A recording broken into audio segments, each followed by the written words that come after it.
Right, so let's move to the next problem. It is this one. So this is simple.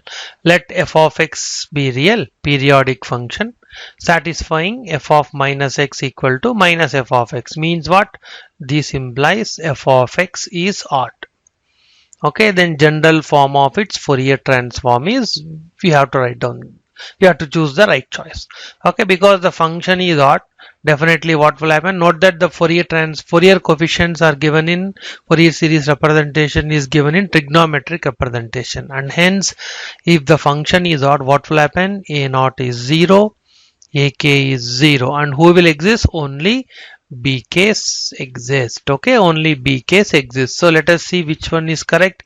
So definitely choice A is not correct because cosine terms are existing. And look at the choice B. So only B case are existing in choice B, and hence this is the right choice. So other choices definitely they are not correct. Okay. Yes. So if f of x is odd function, then what will happen? Only B case exists, and hence corresponding Fourier series representation will be of this form. Okay.